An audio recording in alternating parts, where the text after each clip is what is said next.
So I'd like to welcome everybody to our first breakout session.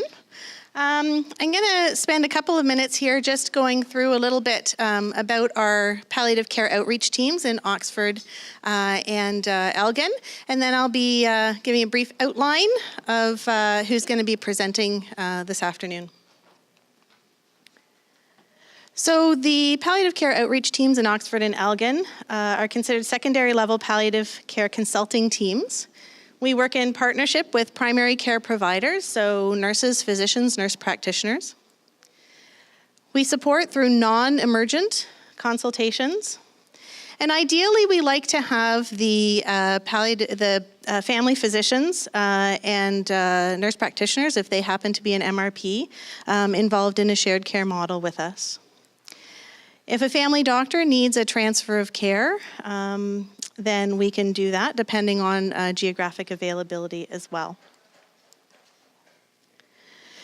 A few of our goals on the outreach team are to support patients and families through the progression of their illness, to increase the palliative care capacity within the communities of Oxford and Elgin. We want to prevent non-essential emergency room visits and hospitalizations. We want to be able to increase the death in place of choice for patients. And we want to also be able to increase the numbers of death that happen in non-hospital settings. So whether that's home or whether that's in a residential hospice. So the patients we serve have chronic or acute illnesses with disease trajectories that lead to death within a few months, and that we wouldn't be surprised if they died within the next year. We use the palliative performance scale, and generally people who we see are a PPS of 50% or less, or they may have a higher PPS, but their disease trajectory is anticipated to be 3 months or less. For those patients who have frequent emergency room visits or hospitalizations, we also want to be able to support them. And then the people who wish to die at home or be at home before an admission to hospital or hospice, if that is their choice for their location of death. So just to give you some results, the Elgin Palliative Care Outreach Team was launched in December of 2015, and the Oxford team was just shortly after that. So the province requires us to have some metrics, and these are some of the ones that we collect. So we've had 885 admissions to date and 735 discharges. 74% of the deaths have been in hospice or at home, so outside of the hospital setting, which is one of our goals. 93% of deaths have been in the place of choice or for patients. And 97% of deaths or discharges are, we've actually documented and recorded what that choice has been. Length of average stay is 66 days, so that's based on our stats from up to March 2018. And the average PPS of patients who come onto the program, again with stats from March 2018, is 46%. So this afternoon, we have a number of members of the Palliative Care Outreach speaking to you. I probably should have introduced myself first. I'm Kathleen Ropel. I'm a patient care manager at the Southwest LHIN, and I manage the complex teams in the Oxford and Elgin areas. So I'm a member of the both palliative care outreach teams. And so I'm not going to stand here and give you all the details and all the bios of all the people who are going to be speaking, because there's a fair number of them. I will at least give you names. So Dr. Kevin Mardell and Dr. Jitin Sondhi are going to be speaking about pain and symptom management. Dr. Kelly Scott is going to be walking us through the process of DNRCs. There are a number of people who came together to create the outreach story, and what that's going to be is walking through the patient journey and all of the various people who are involved in that patient's journey. And so just highlight very quickly, so Dr. Karen Fryer, Marlene Franklin, who's a care coordinator, Sarah Ostrowski, also a care coordinator. Patty Harmon is a registered nurse with one of our visiting nurse providers, St. Elizabeth. Susan Christo is an RPN. Jane Jennings is a nurse practitioner with the Southwest LHIN. Bill Mayoros is the spiritual care provider on the palliative care outreach team. Patrice Keene is at the VON Hospice, Sakura. Anne-Marie Wallace-Phillips is also, Wallace-Phillips is also at Sakura as the social worker there. And Becky Aherns is a supportive care coordinator on the Elgin team, and Jane Downey is manager for the eShift program. So they'll all be involved. And again, their bios are all on a sheet in your pamphlet on the right-hand side in the folder that you got earlier. So I'd like to welcome Dr. Mardell and Dr. Sondhi, and we'll get started. Thank you so much. Thanks. So thank you to everyone for being here on this beautiful sunny afternoon where I'm sure there may be better things to be doing, but anyway. I'm just going to very briefly go through some disclosure slides that are required. Neither Jitin nor I have any commercial interests involved in the preparation of this. Dr. Sondhi is a facilitator for the Pallium LEAP program, and so receives compensation when he provides that course. And therefore we really have no conflict of interest to disclose. There's funding for this program today through the Oxford Elgin Hospice Palliative Care Outreach Team program, and we don't perceive any biases. I would like to thank Jitin for his efforts in putting the slide deck together. I do that for two reasons. One is that he put a great deal of time and effort into that. The second is when it comes time to evaluation, if it goes well, it's a joint presentation. If it goes south, they're Jitin slides. So keep that in mind at the end, please, folks. Briefly, some of the objectives we hope to cover. We'll cover some tools for assessment of pain for the palliative patient. An understanding about the different kinds of pain and why it's important to understand the different pains and the different approaches to treatment for those pains. We'll review opioids, the choices, conversions between different opioids, and consideration of some of the adjuvant pain medications. We'll touch on some of the side effects and neurotoxicity, which for those of us who are more experienced in this area, we do see from time to time. For those who have not seen that in a patient, it can be quite an alarming thing, and it's good to be able to recognize that and be aware of that beforehand. So talking about some of the non-opioids and some of the other adjuvant medications, and a brief review of some of the non-pain symptoms, which are also very important. And then finally, touching on whole person care, including things like depression, anxiety, suffering, and spiritual care, which all kind of combine with the sort of physical aspects of pain management. So at this point, I'll turn it over to Jitin to touch on the case. So this is a case we took from a real life patient, obviously not the real name. So putting this presentation together with the facilitation with Pallium, they were going to let me just go ahead and use the pain and symptom, but that's a long presentation, and it's not going to fit in the timeline that we had. So I took one that I did previously, and then when I went to update it, honestly, there's a lot of parts that look similar to the Pallium presentation because we use the same sources, so which I guess is good. So the case we have here is Mr. Jamieson. He's a 58-year-old chief editor for a print news media. He was recently diagnosed with non-small cell lung cancer of the left lung. Urgent referral was made to LRCP for consult and staging. Prior to consultation, he presents with pain in back and right side of anterior chest. He has history of chronic back pain, bilateral hip discomfort with radiological evidence in the past of osteoarthritis, and his pain is progressive and becoming increasingly difficult to control. There's going to be a few hints, just a little side thing, has nothing to do with pain, but about Mr. Jamieson. It's a character I picked from my youth, and we'll see if you guys can figure out who it is at the end. So Mr. Jamieson he lives with his common-law wife, Marla, who has progressive dementia. They live together in the rural countryside in a 2-story home. Mr. Jamieson is the primary caregiver for Marla, and over the years, as her disease progressed, he has been able to do much of his work from home. So he can do. I didn't realize I got drifted down there. You guys could still hear me, right? Okay, good.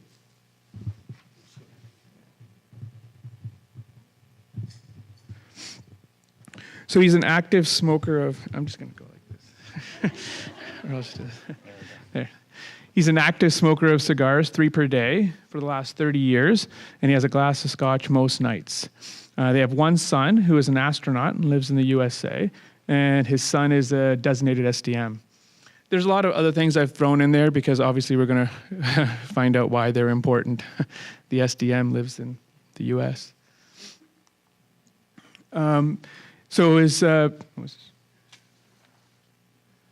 past medical history is known OA of bilateral hip and spine. He also had coronary disease with 2 stents in 2010, and he has well-controlled hypertension. His current medications are acetaminophen 1 gram BID, bisoprolol 5 milligrams OD, perindopril 4 milligrams OD, atorvastatin 40 milligrams, ASA 81 milligrams, and no known allergies.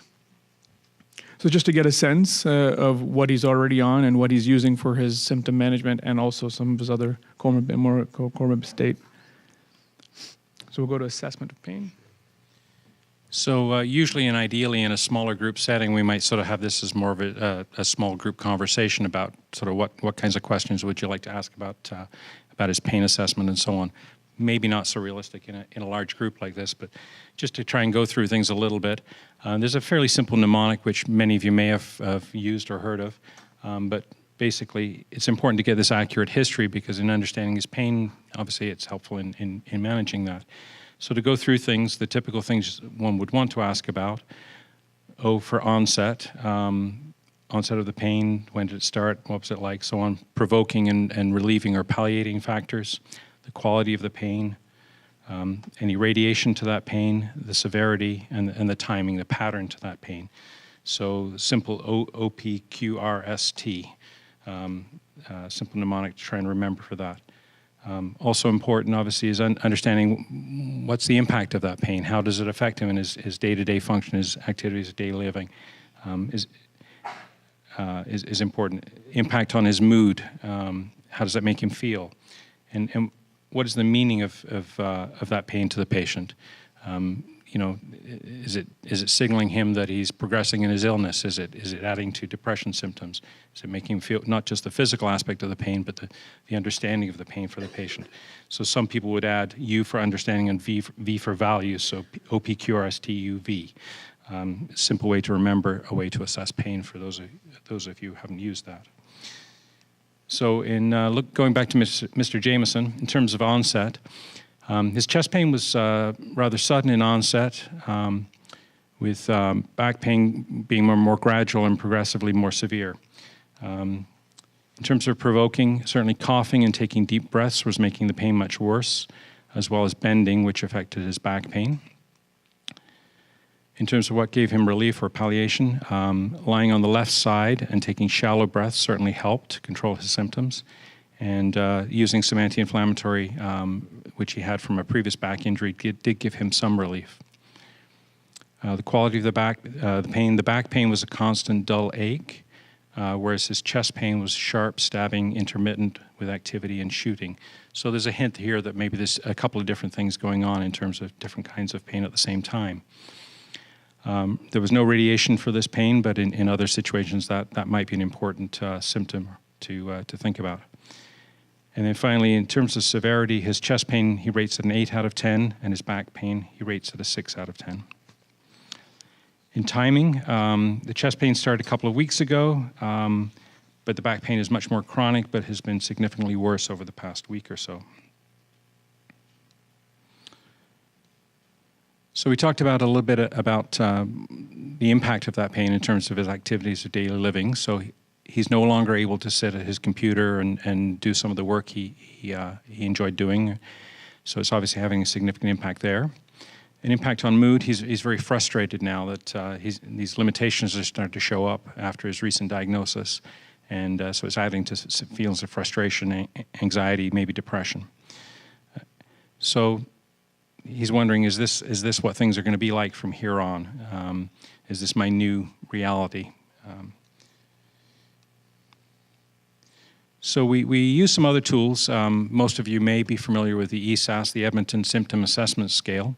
So it's another tool we use to look beyond just physical pain, but other aspects of his daily life. So we look at pain, tiredness, drowsiness, nausea, appetite, depression, anxiety, shortness of breath, feeling of general well-being, and there's a space for any other symptom. And on this scale, sort of 0 is the least, or the least symptomatic or the best condition, whereas 10 is the worst. So going down these, we can see that pain is obviously a major component for him. There's some fatigue, there's some loss of appetite, some depression, shortness of breath is certainly significant, and his feeling of well-being is 6 out of 10, meaning it's not very good. So this ESAS thing is a thing we often give out to families and patients. I personally try to use it on about a weekly basis. It's a useful tool for the nurses to communicate with the provider and with the family to communicate how the patient is doing. And if you're seeing changes in these ESAS scores, it kind of gives you an idea of where you might want to focus in. And I think that's over to you. Yep. So when we're assessing pain, it's also important to take a look at the types of pain, as hinted in some of the other component we're talking about, the pain that Mr. Jamieson's having. So there are, like I put 3 types, but you have nociceptive pain, so it's somatic. An example would be bone mets, so you're looking at soft tissue disruption or local invasion. Then there's types of visceral pain, so you can look at organ, which would be liver mets, and it's the organ capsules being stretched, or colicky, which would be malignant bowel obstruction, which you get obstruction of the viscera and a distension of the viscera as well. When you're looking at the neuropathic pain component, there's 2 components that you look there as well. There's a central component, so it's similar to having stroke-like symptoms, and there's a disruption of the central nervous system. And the peripheral, there's another division amongst the peripheral as well. You've got radiculopathies, where you have tumor pressure on the brachial plexus, and other components where you have other large nerve roots that are coming together, like cauda equina. And then peripheral mononeuropathies, where you have direct tumor invasion of the peripheral nerve, such as the chest wall. I probably shouldn't use that one as an example, since that's what this one is, but yeah. So, so that's one of the examples. You'll see that at of peripheral mononeuropathies, and then you can also have mixed, where you're having nociceptive, as can be seen with the soft tissue disruption at the same time as getting peripheral mononeuropathies. And so this is one of the slides I actually called Pallium. I didn't realize what time it was. I called them at 11 at night, and then they called me back the next morning, which is awesome, because I couldn't find another slide like that they use in the portal, and they said fine as long as I put down what slide deck it was from, which is down there.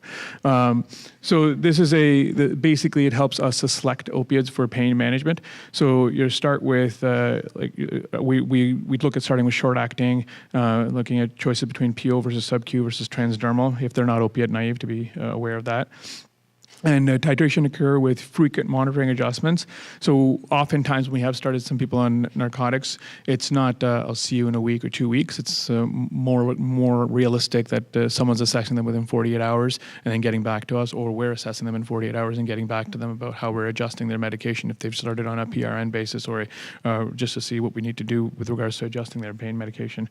And plan is to move slow, so slow release once the symptoms are well controlled. So we're going to long-acting formulation once we have a better control of their pain medication. The reason I like that, the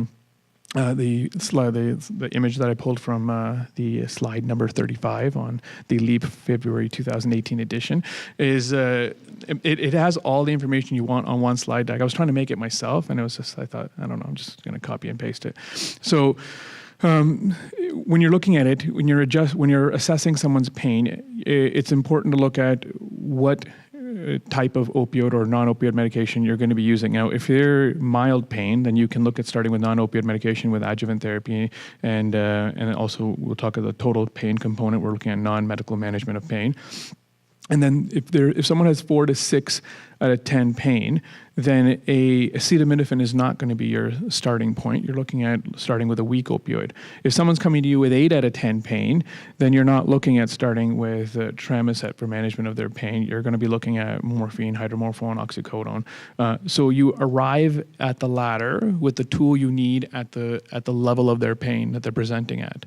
So that's really the important part that I want you to take back from this slide. It is different when you're looking at other non-cancer types of pain, when you're doing a gradual buildup. In this case, you're arriving at the ladder based on their severity of their pain. So we take a look at some of the starting doses. So I've put the table side by side with starting doses, and then for frail patients as well. So there's different starting doses, and that's very important to be mindful of that. It's not, we don't start the same doses for frail patients as we do, and then there's a definition of frailty as well. It's multiple comorbidities. Sometimes you can add age into that as well. So when you're starting someone with a frail patient, that's not the same regimens that you start everybody else with. So you're looking at codeine, you're looking at 15 milligrams every 4 hours. I could read them, but you guys can read them too. My main two, most of the time I actually go either morphine or hydromorphone.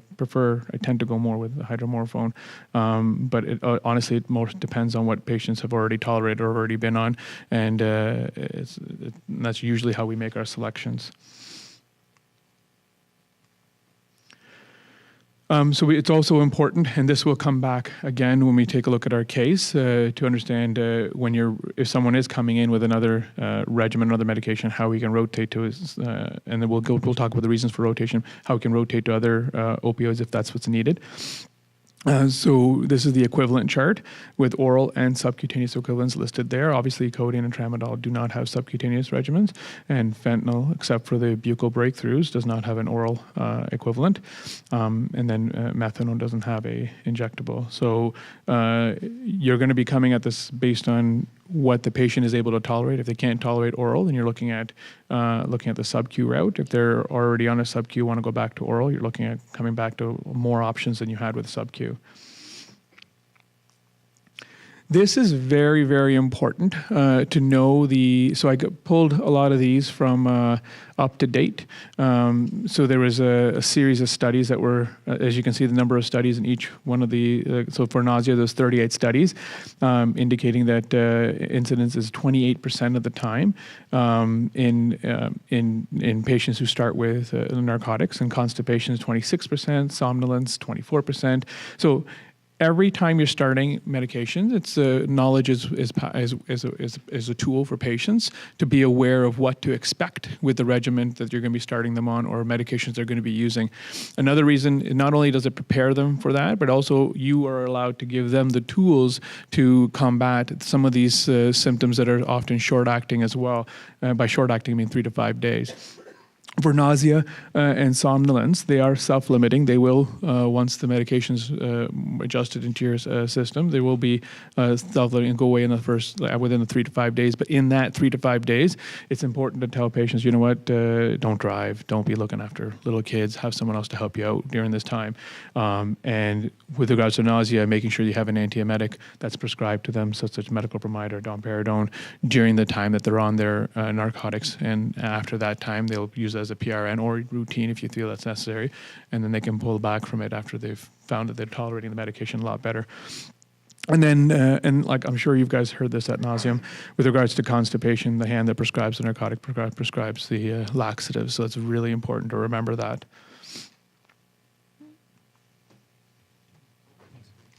So now we'll get back to Mr. Jamieson. So on examination, you go to visit him, and on examination he's alert and awake. He's in obvious distress with grimacing and gritting of his teeth. On examination of the chest, you don't hear any wheezing or crackles, no subcutaneous emphysema, no obvious lesions or swelling. His back pain is localized to L2, 3, and 4. He has fairly normal stance and gait. There's no leg weakness, normal deep tendon reflexes, no lower limb extremity sensory deficits. So basically looking at sort of red flags for some kind of spinal cord compression or nerve root compression. In terms of investigations, blood work, there's some routine blood work that was ordered. A chest X-ray does not show a pneumothorax. but does show a large right-sided lesion on the right side. And a bone scan was done, sort of suspicious about this back pain, and it shows uptake in the right-sided ribs and at L2 and L3 locations. So we start Mr. Jamieson on morphine. There's a couple of ways of going about it. We could pick sort of a starting dose and give it to him routinely every 4 hours with a Q1 hour breakthrough of the same dose. An alternative would be just to give him 5 milligram tablets and just basically take them when you need them.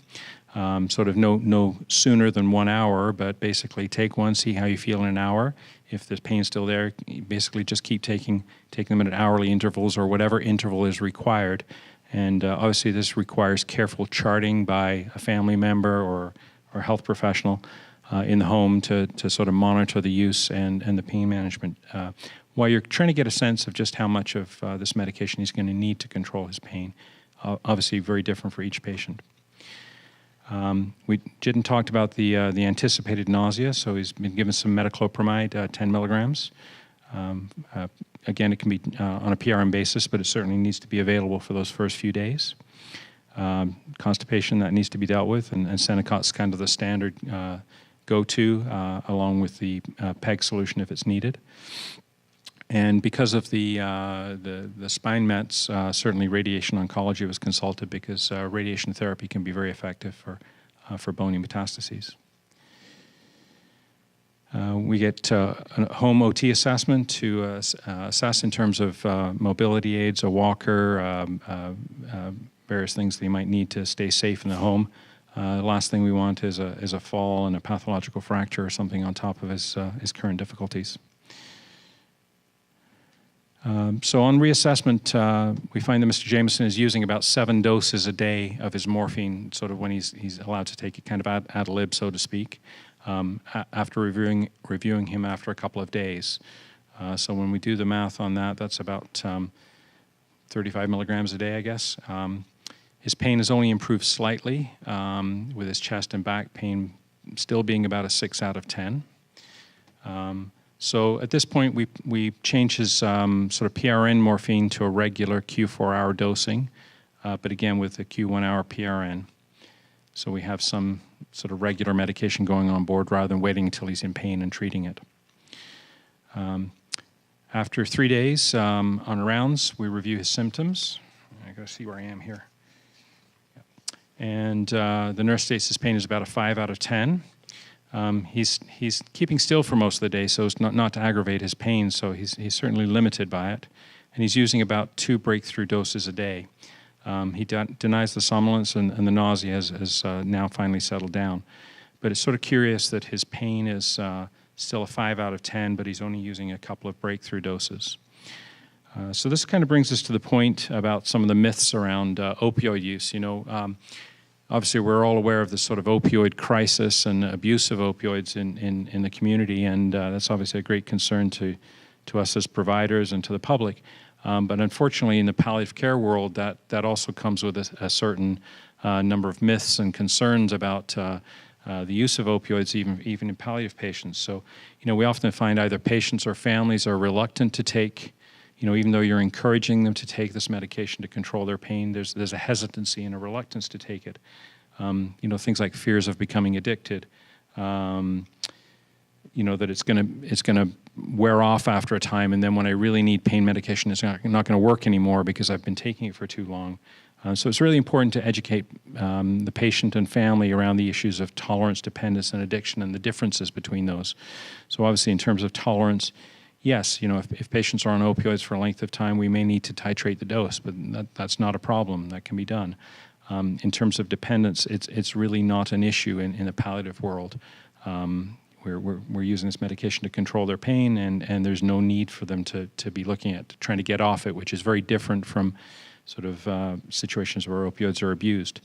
And then the whole issue of addiction, which is more of a sort of psychological dependence, it's not something that, you know, we really generally need to be worried about in palliative care. Although I have had a couple of very interesting cases with patients with chronic pain and opioid misuse prior to their palliative diagnosis. And then it becomes very challenging when you're trying to manage their palliative pain and they have this sort of past history of Percocet recreational use. And so it can get complicated, but the key point is to make sure that families and patients are comfortable with these ideas, and you dispel some of the myths that maybe relate more to the recreational and inappropriate use of opioids. I think, yeah, over to you. To that, I just wanted to add an example that that population can, the population that Dr. Mardell was talking about, can sometimes be challenging. We've had many cases where individuals that, like for one example, one person was didn't really have a fixed address, but stayed at a apartment building where his colleagues would pay his rent if they let them come over and use drugs in the house. So this house would have people just coming in and out, dropping money off, and then either shooting up, smoking up, whatever they were doing in that environment. So you can imagine our concern when we're having to leave pain medication for this gentleman who has a large mass, a actually visible malignancy that's protruding with some subcutaneous emphysema, which he refused a chest tube for. And he's in a lot of pain. We found ways to get a drop, like it was a lockbox. We put it in the house with the drugs, and the nurses would come in almost sometimes 3 times a day, provide him with this medication. So you have to find creative ways to provide these people with care. Unfortunately, when he got really bad, someone stole the lockbox when he got admitted to the hospital. So that, but like we can only do. It's just the point is that even in this population, we sometimes have to think outside of what we would normally do to ensure they're getting the comfort that they needed. We actually tried to bring, I talked to him about coming to Sakura House. And this comes in a later part too, but he saw what Sakura House is like, and he told me that he doesn't deserve a place like this. If I only knew, like he was telling me, if I only knew what he'd done that he should be in jail for, that I would not want to look after him, and I would not want him to enjoy Sakura House. So he refused. But then, like, we have to sometimes realize what people bring with themselves, and it's going to be hard for me to convince him that this is probably safer for him to come here. We had to go with what he wanted. So back to Mr. Jamieson. So during, again, PCOT rounds, after a month, Mr. Jamieson is being reviewed by the team. So just to be clear, PCOT's done 3 times a week, it's not every month, but we're just talking about him after a month and then something has come up. So he's currently on morphine 10 milligrams Q4 with 5 milligrams Q1H PRN. Nursing note that he finds his breakthrough dose is ineffective. He rates his pain at 4 out of 10. He's using 3 to 4 breakthroughs per day. And he has no somnolence, no longer needing any antiemetics, regular bowel movements, and he's finding it increasingly challenging to remember to take his routine dose. So there's a few concerns we have at this point. So we'll talk a little about breakthrough pain. It's best managed with short-acting opioids. And you calculate breakthrough dose as being 10% of the total daily narcotic dose. So if we're looking at Mr. Jamieson, his total dose, his total narcotics is 60 milligrams. 10% of 60 is 6 milligrams. And we're currently using a 5 milligram for his breakthrough. So in this scenario, we could consider increasing the breakthrough to a 5 to 10. And then another component of his request was to take a look at his medications as he's often, like, every 4 hours he's not remembering. And you can put him in blister packs. It doesn't matter if they're not going to remember to punch that blister pack, take the pill, it's still going to be hard. So that's one way of looking at it, is to adjust the breakthrough, but also taking a look at his medication and putting him on a long-acting routine. Sorry. So you visit Mr. Jamieson after he started on hydromorphcontin 30 milligrams. Okay. So after he started on morphine at 30 milligrams BID with a 10 milligram Q1H PRM, and that's based on his 10% breakthrough. And your visit was initiated as spiritual care consultant called you. During her visit, Mr. Jamieson indicated to her that he woke suddenly last night with severe chest pain and shortness of breath. He was hoping it would subside, but has been progressively worse over the last 4 hours with no relief from breakthrough. Pain is sharp stabbing with shocking sensation in his right side of chest, and he's, as mentioned, severely short of breath. So at this point, we'll look at what is our plan. So the important part of this part is when you're looking at what your plan is, it's not what your plan is. It's where is the individual in the disease trajectory, and being aware of their goals of care and how would they like specific scenarios managed in this. So when we're looking at this, again, I was going to make this, what do you think it is? But in this large group, it might take a little while. So in this case, we're looking at a possible pneumothorax. And if that's what you're suspecting, when you examine him, you find subcutaneous emphysema. So there are a few options. Are we going to the hospital with a chest tube? Are we looking at managing symptoms at home for his symptoms, knowing that this, and then like this, in the case I had, the patient did not want to go to hospital, and we managed the symptoms at home. He refused chest tube. He had all that done, didn't want to do it, but not Mr. Jamieson. So we'll pass on to see. Okay, so as Jitin has said, after some discussion, he agrees to go to the hospital. He's admitted. You find that he's had a chest tube put in place for his pneumothorax. His shortness of breath symptoms have much improved. However, his pain is still suboptimal, and he's complaining about a 7 out of 10 for his chest pain. His back pain is well controlled, but his breakthrough medication is not managing his pain. And again, getting back to our OPQRST UV thing, important history around that pain is in terms of it being burning and shock-like. So that gives you some very clear clues that this is a different kind of pain now going on. So again, looking over our slide here, the different types of pain, we're looking at neuropathic pain with that. So in terms of treatment for neuropathic pain, the opioids are certainly moderately effective for neuropathic pain, but the addition of adjuvant medications can certainly much improve those symptoms without the additional side effects of higher doses of opioids. So by adding something in, keeping his morphine as it is, and then adding something in, hopefully we can get control of that. So the typical ones would be things like gabapentin or Lyrica or a tricyclic, amitriptyline, nortriptyline, or Cymbalta. So those are the typical sort of first-line things. And I know many of us use those in our day-to-day practice for chronic pain of various sorts. Certainly the steroids can be very useful for sort of a pain crisis as a second-line agent. And I personally don't have experience, but ketamine and lidocaine can be used to be quite effective for neuropathic pain as well. So moving on, Mr. Jamieson, so we add in some gabapentin, and lo and behold, because it's a case presentation, he feels much better. However, he has become aware of some increasing abdominal pain, and so while we're still in hospital, examination shows some right upper quadrant tenderness. An ultrasound is ordered and shows a suspicious lesion in the liver, and his blood work shows elevation of his liver function tests. So highly suggestive of sort of metastatic spread to the liver. Over to you there. Okay.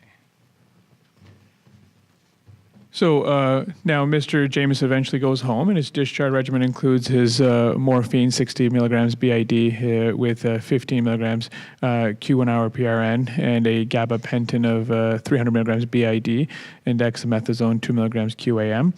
He's recovering well from his recent discharge, and pain is minimal at 1 out of 10.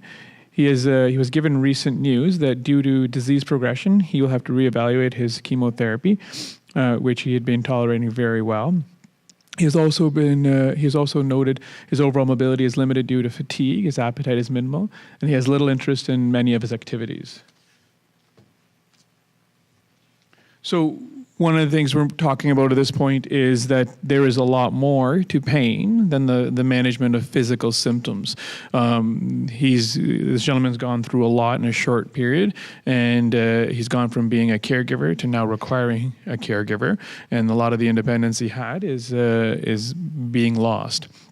And knowing that his disease was progressive, even some people find comfort in seeing their oncologist getting chemotherapy because they're doing something to keep themselves looked after. So the reason I want to bring this up is that pain is multifactorial. There's psychological factors. So we talked about his feeling down, feeling upset, feeling like he's helpless. His social and financial, he is the primary provider in the home. He is also the primary caregiver for his partner, and he had the capacity to work from home, but now that's not going to be possible because he's not able to, his pain's better before, but it's harder for him to sit at the computer and read review the articles that he was doing before. There's cultural aspects, which I didn't touch on in this case much, and then also spiritual, existential aspects. I didn't touch on that as well in this case, but it's always important to look at those aspects as well. And for me, actually would have been good for Intercollegiate in this case because the one person this was based on, as I mentioned to you, so he was coming back to his faith. He was in he was Catholic. And he was coming back to his faith, and being there, he felt that what he had with himself was because he was being punished because the human laws never caught him. So now he's being punished by his religious figures' laws. And for me to give him access to Secure House and outreach, and I'm going against the punishment that he is receiving. So we have to be mindful of that as well. My patient refused spiritual care. He it's I already know what is in store for me, and I don't need to talk to anybody else about this. But just to be mindful of that component as well. And then physical, we talked about the physical limitations, which can also impact on the physical component of the pain and impacting on his ability to do what he enjoyed doing and that gave him his independence as well. And then other symptoms such as the nausea, which in this case the patient was doing well with. So it's now 0300, and you are paged by the RN regarding Mr. Jamieson. The nurse indicates he was paged by Marla regarding concerns around Mr. Jamieson. Marla states that for the last 3 days, Mr. Jamieson has been in a great deal of pain. He also became very agitated and confused in the last 24 hours and had many breakthroughs provided by Marla. So obviously these were not documented breakthroughs, so we don't know how many. Marla had not been recording the number of doses, so the amount is unclear. Nurse describes Mr. Jamieson as appearing agitated, twitching periodically. He is afebrile, and you decide to pay him a visit.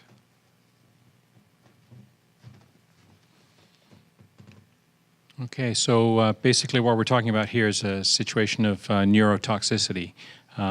This gentleman's been on morphine. The dose has been escalated sort of recently, fairly rapidly, with sort of undocumented breakthrough dosing, and he's exhibiting many of the fairly typical symptoms of neurotoxicity.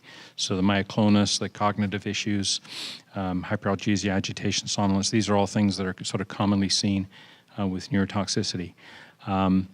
Just a sort of little personal story. When I was first starting to take on some palliative patients, I saw this sort of firsthand, and it was fairly shocking. I had a gentleman in his early 60s with metastatic prostate cancer, a lot of bone pain, and in an effort to try and get on top of that pain quickly, I escalated his opioids very quickly, and sure enough, this happened, and I was taken a little bit back. So certainly shocking for families and people without experience in this area. So important to sort of be aware of and recognize that issue. There are some risk factors for neurotoxicity. So the rapid dose escalation, patients that are, they're sick, they're often not drinking well, they tend to be dehydrated.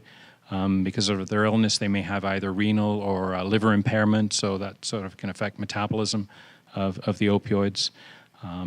The exact cause is not entirely known, I don't think. There's a lot of belief that it has to do with some of the metabolically active metabolites of the opioids.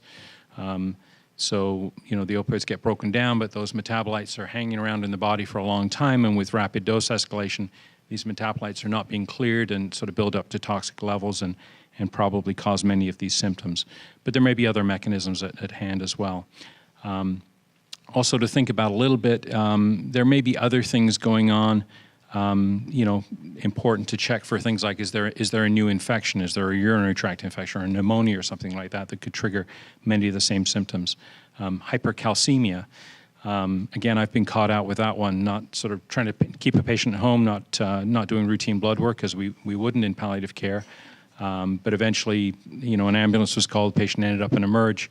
Their calcium was through the roof, a couple of days of treatment for that, and they were back to their usual sort of baseline.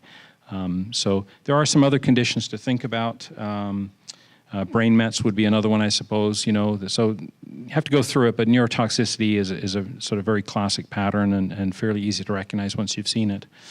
On the other hand, overdose is a different thing. So that's more that we would see perhaps in someone who was opioid naive, was given a too high a dose of opioids or accidentally overdosed on opioids. We have seen of situations where, particularly with pain pumps, the wrong concentrations given. We've had patients go into overdose situations from medication errors with the opioids, and that's where you'll see the respiratory depression, lower levels of consciousness, and so on. In terms of treatment, the main treatment, if it's relatively mild, the neurotoxicity, sometimes you can manage by just backing off on the dose slowly and kind of letting the symptoms settle while managing them maybe with some sedatives, that kind of thing, maybe baclofen for some of the myoclonus, that kind of thing. But more typically, we'd look at hydrating the patient and rotating to one of the other opioids. That would be the usual. And it's very effective, as long as you have time, depending on where the patient is in their journey, to do an opioid rotation. With the overdose, obviously, we're very cautious with naloxone. You don't want to put someone back into a pain crisis, but it is possible to use a very dilute, gently titrated small doses of naloxone to kind of reverse that without triggering severe pain. But it's also sometimes sufficient just to hold a dose and wait for that to clear and then resume a lower dose of their opioid. So back to Mr. Jamieson. So you arrive at the home and assess him. Conveniently, his son was visiting due to his father's recent decline and is present during your house call. You review things with the family and discuss the options of either direct admission to hospital for IV hydration, opioid rotation lab work to rule out some of the other things we talked about, and medical management. Or the other option is management at home. And again, we can do the hydration, the opioid rotation, and use medications to manage the delirium and the myoclonus and those kind of things. So getting back to Jitin's point, sort of a conversation, hopefully some of that's happened early, but sort of a discussion about some of the choices, the goals of care, and the patient's wishes, that kind of thing. So Mr. Jamieson voiced to his family that he did not want to go back to hospital under any circumstances, and his son's in agreement and requested that we focus the management on his symptoms at home. And I think we're over to you for... Okay, thanks. I didn't know what to do. I was like, oh my God. So I conveniently brought the USA NASA astronaut home so that it wouldn't be longer. So opioid rotation. So current regimen of morphine is 60 milligrams BID, and we decided to rotate to hydromorphone. I think we can do it. So I put this table up. Originally, we had talked and we were debating whether we're going to try to get you guys to do that, but obviously we're not going to do that now. So look at this table. So current regimen is morphine, morphine content, 60 milligrams BID. So we rotate to hydromorphone. So the total morphine he's having is 120 milligrams in 24 hours. And his total hydromorphone divided by 5 is 24 milligrams in 24 hours. So do a dose reduction due to lack of complete Crow's tolerance. I tend to use 30%. You can there's a wide range from 25 to 50. So the hydromorphone total is 24, 30, so we're going to put it down to 17 milligrams in 24 hours. Since he can't tolerate PO, we'll divide by 2 and put him to 8.5 in a 24-hour period.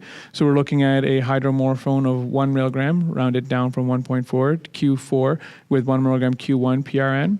And then education around the usage of PRN. Moaning is not necessarily pain. It could be a component of delirium. So we talk to the family about when it is appropriate. If they're moaning without grimacing or other components, so just be mindful when to use the PRN. A pain pump is another option as well. So how we managed Mr. Jamieson is we gave him for his delirium haloperidol 1 milligram sub-Q Q2 PRN, and then we gave him his opioid neurotoxicity. We gave him hypodermoclysis in the home, or we had the option of IV hydration. So in this case, we'll stick with hypodermoclysis. Other causes are you can start if you're worried about other causes. During your clinical exam, you can start IV antibiotics in the home. Home labs, which are not timely, unfortunately, and then whatever you're basing your decision on is the goals of care the patient wishes. If they're not planning on having further work done based on what you see, like they're not going to get a transfusion, then there's no point in getting a CBC. So just be mindful of what you're ordering and what is going to be needed for that. Am I going over your stuff? No, that's okay. 2 slides left. Okay, fine. Sorry. All right. Sorry.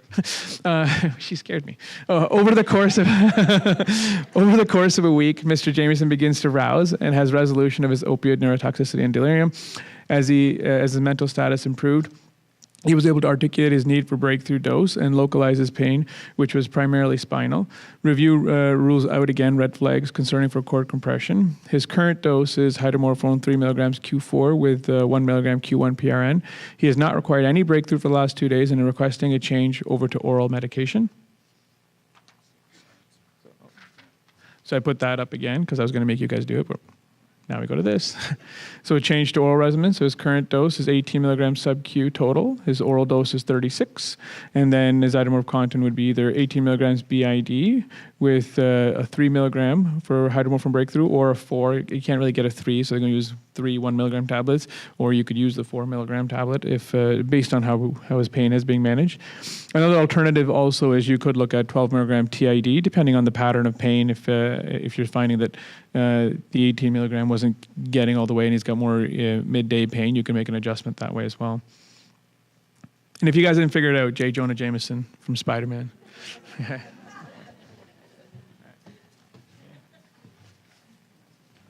questions on any of that? We basically covered about a day and a half of a LEAP program in 45 minutes, but